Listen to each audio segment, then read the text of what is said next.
علامہ نفیس احمد صدیقی دینی معلومات کو اور شرعی مسائل کو جاننے کے لیے ہمارے چینل کو سبسکرائب کریں اور بیل آئیکن پر لازمی کلک کریں۔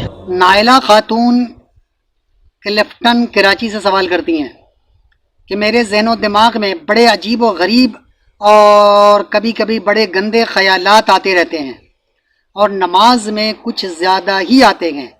کیا ان خیالات سے نماز ہوتی ہے یا نہیں؟ اور ان گندے خیالات پر گناہ ہوتا ہے یا نہیں؟ اور اس کا کوئی حل ہو تو بتائیں، مہربانی ہوگی۔ نائلہ صاحبہ، دنیا میں کوئی شخص ایسا نہیں ہے کہ جس کے ذہن و دماغ میں کوئی بات نہ آتی ہو۔ اچھے خیالات بھی آتے ہیں اور برے خیالات بھی آتے ہیں، تو خیالات کا آنا ایک معمول کا عمل ہے۔ ہاں، بسا اوقات ہے کچھ لوگوں کے ذہن و دماغ میں کچھ زیادہ ہی خیالات آتے ہیں تو جس کی وجہ سے بندہ پریشان ہو جاتا ہے، لیکن پریشان ہونے کی ضرورت نہیں۔ اگر کسی کے ذہن و دماغ میں اسلام کے حوالے سے کوئی ایسے خیالات آئیں جو کفریاں ہوں، شرکیاں ہوں، اللہ اس کے رسول کے حوالے سے آئیں اور اس کے دماغ میں آ رہے ہوں اور وہ اس سے خوف زدہ ہے، ڈر رہا ہے، تو یہ تو ایمان کی علامت ہے کہ اس کے دماغ میں ایسی باتیں آ رہی ہیں جس کی وجہ سے وہ بندہ یا بندی خوف زدہ ہے، پریشان ہے کہ میرے دماغ میں ایسی باتیں کیوں آ رہی ہیں۔ تو یہ شیطانی حملہ ہے، آپ اس سے پریشان نہ ہوں۔ اور جو خیال از خود آتے ہیں اس پر کسی طرح کا اسلام میں کوئی گرفت نہیں ہے، کیونکہ اس میں ہمارا کوئی عمل دخل نہیں ہے۔ ہم اپنے ذہن و دماغ کو 100% کنٹرول نہیں کر سکتے کہ ہم اس میں کوئی خیال آنے دیں یا نہ دیں۔ اگر ایسا ہوتا تو لوگ بے شمار ایسے لوگ ہیں کہ جو طرح طرح کے خیالات کی وجہ سے نفسیاتی مریض ہو جاتے ہیں، اپنے عزیزوں کے بچھڑنے کی وجہ سے وہ پاگل ہو جاتے ہیں۔ تو اگر انسان کے کنٹرول میں ہوتا، اختیار میں ہوتا، تو لوگ ان خیالات پہ پابندی لگا دیتے کہ وہ ذہن و دماغ میں نہ آئے اور وہ اس سے ان کی صحت پہ برا اثر نہیں پڑتا۔ لیکن بے شمار لوگ آج اپنے مختلف خیالات کی وجہ سے پریشان رہتے ہیں، اور ان خیالات کی وجہ سے جو از خود ذہن و دماغ میں آ جائیں، گندے خیالات ہوں یا اسلام کے خلاف ہوں، اور بندہ زبان سے ادا نہ کرے، اس پر عمل نہ کرے، تو اسے پھر کوئی گناہ نہیں ہوتا، اس پر کوئی گرفت بھی نہیں ہے۔ بخاری شریف حدیث نمبر 5269 میں ہے کہ آپ صلی اللہ علیہ وسلم نے فرمایا، اللہ تعالیٰ نے میری امت کو خیالات فاسدہ کی حد تک معاف کیا ہے۔ خیالات فاسدہ یعنی برے خیالات، خراب خیالات، گندے خیالات، خیالات فاسدہ کی حد تک معاف کیا ہے، اس پر کوئی گرفت نہیں، جب تک کہ اس پر عمل نہ کرے۔ تو جب گندے خیالات آئے ہیں اور بندہ اس پر عمل کر رہا ہے تو پکڑ ہوگا، اگر عمل نہیں کیا ہے تو اس پر گرفت نہیں۔ اس لیے آپ نے فرمایا کہ جب تک اس پر عمل نہ کرے یا اسے زبان سے ادا نہ کرے، لہذا یا تو عمل کرے یا زبان سے ادا کرے گا تو پھر گرفت ہوگی، بصورت دیگر اس کی گرفت نہیں ہوگی۔ حضرت قتادہ رضی اللہ تعالیٰ عنہ کا قول ہے کہ اگر کسی نے دل میں طلاق دی اور زبان سے کچھ نہ کہا تو یہ کچھ بھی نہیں ہے، یعنی طلاق واقع نہیں ہوگی۔ اگر کوئی شخص دل میں سوچ رہا ہے میری بیوی کو طلاق ہے، زبان سے ادا نہیں کیا، دل کے اندر یہ بات سوچ رہا ہے، تو اس کے سوچنے سے طلاق واقع نہیں ہوگی تا وقت کہ وہ اپنی زبان سے ادا نہ کرے۔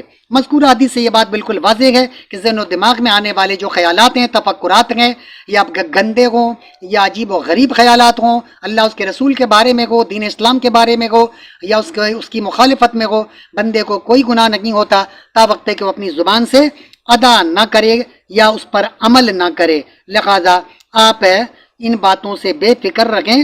ہماری نماز پہ بھی جب اس پر کوئی گناہ ہی نہیں ہے، کوئی گرفتی نہیں ہے، تو اگر یہ خیالات نماز میں آ رہے ہیں تو اس کی وجہ سے ہماری نماز کی صحت پہ بھی کوئی اثر نہیں پڑتا۔ ایک اور حدیث آپ کے سامنے ہے کہ جیسا کہ بخاری شریف حدیث نمبر 1232 میں ہے کہ آپ صلی اللہ تعالیٰ علیہ وآلہ وسلم نے فرمایا کہ تم میں سے جب کوئی نماز کے لیے کھڑا ہوتا ہے تو شیطان آ کر اس کی نماز میں شبہ پیدا کر دیتا ہے، پھر اسے یہ بھی یاد نہیں رہتا کہ کتنی رکعتیں پڑھیں۔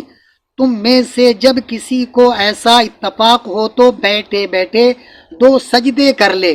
یعنی اللہ کے نبی فرماتے ہیں کہ شیطان نماز کی حالت پہ بھی آتا ہے اور آ کر ہمارے ذہن و دماغ میں شکوک و شبہات پیدا کرتا ہے، اور اس کی وجہ سے بندہ بھول جاتا ہے کہ ہم نے 2 رکعت پڑھی ہے، 3 رکعت پڑھی ہے، 4 رکعت پڑھی ہے، لہذا ایسی صورت میں پھر اسے غلطی ہوتی ہے. تو اس صورت میں یہی ہے کہ جتنے رکعت کی طرف آپ کا دل جائے، اگر کم ہے تو 1 رکعت مزید پوری کر لیں اور اس کے بعد آخر میں جا کے سجدہ سہو کر لیں تو آپ کی نماز ہو جائے گی. لہذا نماز کے اندر بھی اگر کوئی ایسے خیالات آ رہے ہیں جو اچھے نہیں ہیں، گندے ہیں، یا مذہب کے خلاف ہے، دین اسلام کے خلاف ہے، تو بہرحال آپ کی نماز ہو جائے گی، نماز کی صحت پہ کوئی اثر نہیں پڑے گا.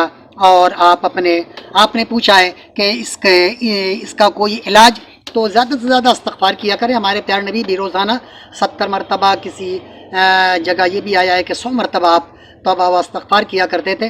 تو آپ کو چاہیے کہ استغفار کا کثرت سے ورد کیا کریں. جب آپ فارغ ہیں استغفر اللہ ربی من کل ذنب و اتوب الیہ، اس کا ورد کیا کریں، انشاءاللہ العزیز ایسا یہ ہو جائے گا. اور اس کو سیریس نہ لیں، جتنا سیریس لیں گے شیطان اتنا زیادہ حملہ کرتا ہے، کیونکہ شیطان کی یہ بھی تو کامیابی ہے کہ اگر اس نے آپ کو گناہگار تو نہیں بنایا ایسے خیالات کو پیدا کر کے، لیکن آپ کو فکر مند بنا دیا، پریشان کر دیا گیا. تو شیطان ایک مسلمان کو پریشان کر کے بھی خوش ہوتا ہے. تو جب ہم پریشان ہوتے ہیں تو ہماری پریشانی سے شیطان کو 50% کامیابی حاصل ہو جاتی ہے.